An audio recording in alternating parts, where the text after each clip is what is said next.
Assalamualaikum warahmatullahi wabarakatuh. Di sini saya Uci Landari dari kelas 4B akan melakukan presentasi terhadap praktikum mobil bertenaga angin. Tanggal pelaksanaan yang saya lakukan yaitu 2 Juni sampai 3 Juni, 2 hari. 2 hari ini tidak full karena saya ada kegiatan yang lainnya. Kita lihat ada pengantar kegiatan mendorong mobil yang sedang mogok. Pernahkah Anda mendorong mobil ketika mogok di jalan? Bagaimana rasanya mendorong mobil sendirian dibanding dengan dibantu orang lain? Tentu lebih ringan ketika lebih banyak orang yang membantu kita mendorong mobil tersebut. Mengapa demikian? Hal ini berkaitan dengan besarnya gaya yang digunakan untuk mendorong mobil. Nah, kali ini kita akan membuktikannya dengan praktikum sederhana, yaitu mainan mobil bertenaga angin. Kita bisa lihat sendiri tujuannya. Nah, alat dan bahan yang saya gunakan di sini praktikumnya menggunakan solder. Saya tidak ada solder, jadi menggantinya dengan paku yang dipanaskan. Nah, kegunaan solder ini difungsikan untuk melubangi tutup botol yang nantinya akan menjadi ban atau roda si mobil tersebut. Setelah itu software tracker. Nah, software tracker ini saya sudah download dan saya sudah coba praktekkan. Fungsi dari software tracker ini yaitu untuk menganalisis gerak mobil melalui video. Kemudian botol bekas atau kotak susu bekas atau bahan lain. Nah, di sini saya menggunakan botol bekas berhubung saya minum oleh mineral, jadi saya menggunakan bahan tersebut. Sedotan plastik. Sedotan plastik ini tujuannya untuk meniupkan ke balon, karena di sini kita menggunakan balon karet. Setelah itu, untuk penghubung rodanya, kita menggunakan tusuk sate, sumpit, atau lidi. Nah, di sini saya menggunakan tusuk sate, karena yang ada di rumah saya tusuk sate saja. Kemudian tutup botol, jelas tutup botol dibutuhkan karena membutuhkan roda. Roda tersebut kita gunakan dari tutup botol tersebut. Oke, kita lanjut. Nah, ini kegiatan-kegiatannya, kegiatan yang sudah diberikan oleh Ibu. Kemudian, nah, hasil pengamatan. Nah, yang pertama, menyiapkan alat dan bahannya tersebut. Yang pertama saya siapkan botol mineral yang kecil, saya menggunakannya.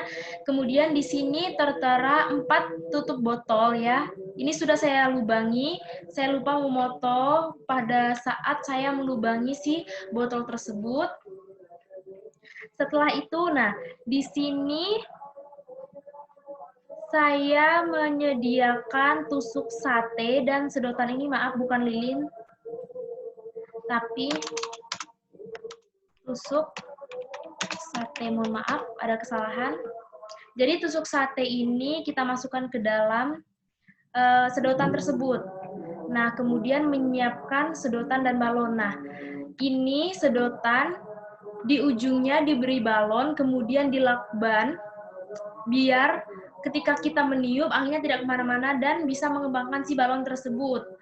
Nah, kemudian kita memasang komponen-komponen yang sudah kita siapkan, yaitu dengan cara 2 roda tadi kita hubungkan menggunakan tusuk sate yang sudah dimasukkan ke dalam sedotan, menjadi 2 seperti ini, teman-teman, menjadi 2 seperti ini.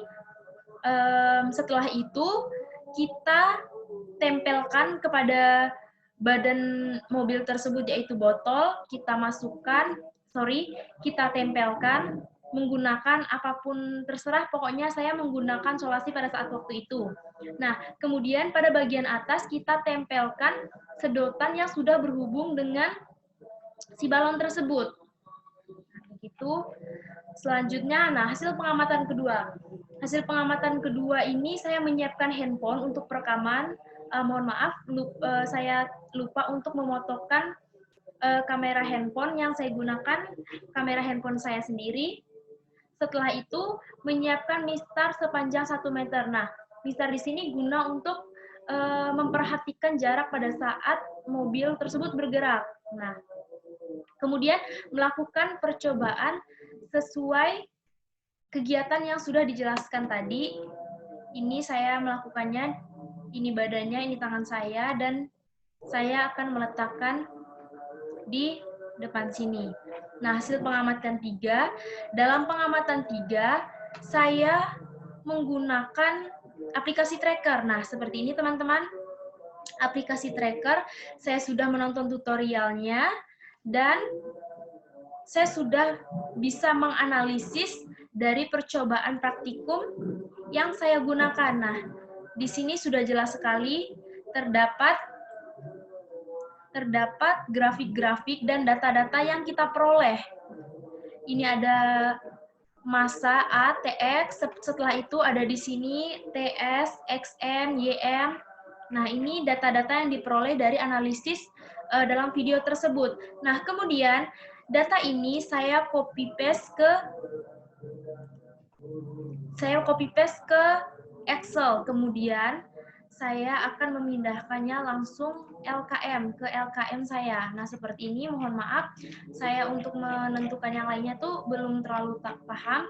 Namun, di sini saya sudah bisa melakukan percobaan tersebut menggunakan tracker. Ya, kekurangannya itu saya belum bisa memindahkan data-data di sini ke hasil LKM saya.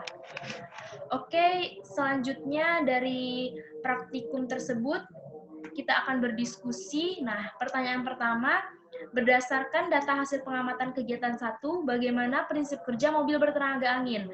Nah, prinsip kerjanya ini saya jawab dengan singkat. Prinsip kerjanya ialah karena adanya daya dorong dari balon yang anginnya keluar, kemudian mendorong badan botol, kemudian dapat menggerakkannya.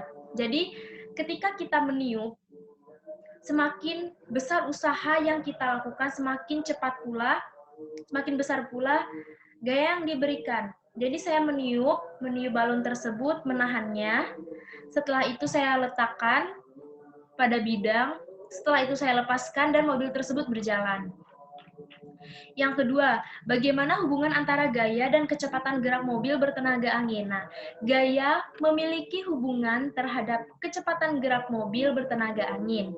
Gaya membuat mobil yang awalnya diam menjadi bergerak itu karena terjadi adanya dorongan udara yang ada di dalam balon. Nah, karena balon itu menghembus keluar, nah hembusan keluar itulah yang mengakibatkan mobil itu terdorong ke depan. Nah, seperti itu teman-teman. Nah, yang ketiga, berdasarkan hasil pengamatan kegiatan, buatlah grafik hubungan antara gaya dan kecepatan. Nah, di sini saya buat grafiknya seperti ini. Jika grafiknya ke atas, berarti benda itu mengalami percepatan. Jika garisnya ke bawah, benda itu mengalami perlambatan. Berdasarkan grafik nomor 3, bagaimana hubungan antara gaya dan kecepatan gerak benda? Gaya yakni tarikan dan dorongan yang memengaruhi keadaan suatu benda. Gaya tersebut sanggup menjadikan perubahan kecepatan maupun perubahan gerak. Nah, hal inilah yang memicu adanya kekerabatan antara gaya dan gerak. Misalnya, kursi yang didorong akan bergerak sebab kursi tersebut mendapatkan gaya dorong. Maka dari itu gerak suatu benda sanggup dipengaruhi oleh gaya. Alat yang mempunyai kegunaan untuk mengukur besarnya gaya dinamakan dinamometer. Gaya mempunyai satuan internasional SI, yaitu Newton. Berdasarkan hasil pengamatan kegiatan 3, buatlah grafik hubungan antara gaya dan usaha. Nah, saya belum menemukan bagaimana caranya membuat grafik hubungan antara gaya dan usaha.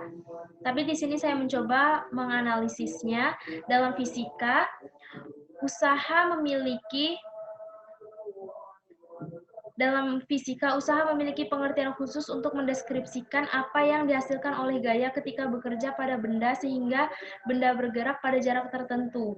Usaha yang dilakukan oleh gaya didefinisikan sebagai hasil kali komponen gaya yang segaris dengan perpindahan. Dengan besarnya perpindahan, gambar berikut menunjukkan gaya F yang bekerja pada benda yang terletak pada bidang horizontal sehingga benda berpindah sejauh S. Nah, ini hubungan antara usaha dan energi kinetik tuh kita melihat, saya menganalisis bagaimana sih hubungan antara usaha dan energi kinetik itu kita bisa melihat dari rumus fisikanya. Dari persamaan W sama dengan F kali S, dengan W itu usaha atau energi, satuannya Joule, F adalah gaya atau Newton. Yang S, jarak yang dilakukan gaya dalam satuan meter. Oke, yang ke-9, Mika memindahkan besi yang awalnya diam bermassa 5 kg. Setelah 2 sekon, kecepatan geraknya menjadi 10 meter per sekon. Tentukan berapa gaya yang dilakukan oleh Mika. Nah, kita tulis dulu diketahuinya M itu masanya 5 kg, T adalah waktu selama 2 sekon, kecepatan awal V0 ini karena nggak ada berarti kita tulis 0 meter per sekon, kemudian VT-nya 10 meter per sekon. Nah, yang ditanyakan adalah gaya yaitu F. Kita jawab pakai rumus. Kita tentukan dulu A percepatannya. Percepatan di sini mencarinya dengan cara VT dikurang 0 per T. Nah, VT-nya sendiri 10 dikurang 0, tetap 10 dibagi 2 sekon, karena waktunya 2 sekon, berarti 10 dibagi 2, hasil A-nya, percepatannya itu 5 meter per sekon. Nah, jadi kita melihat gayanya yaitu massa dikali percepatan.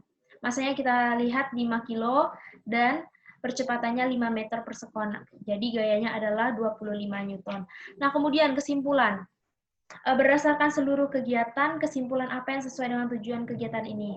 Nah, dalam kegiatan di sini saya bisa menyimpulkan bahwa tidak perlu barang-barang mahal, tidak perlu benda-benda yang dibuat pabrik untuk kita bisa menganalisis sebuah praktikum seperti ini. Nah, contohnya kita akan mempraktikum gaya seperti itu ya. Kita bisa menggunakan botol bekas, balon dengan memanfaatkan benda-benda sekitar dalam membuat nas. Maka saya tulis dalam membuat media pembelajaran banyak sekali alat dan bahan bekas yang dapat kita gunakan. Seperti tadi, mobil mainan bertenaga angin yang memerlukan barang bekas. Nah, kemudian dari praktikum di sini kita bisa menganalisisnya dengan menggunakan software. Kita akan dibantu oleh software.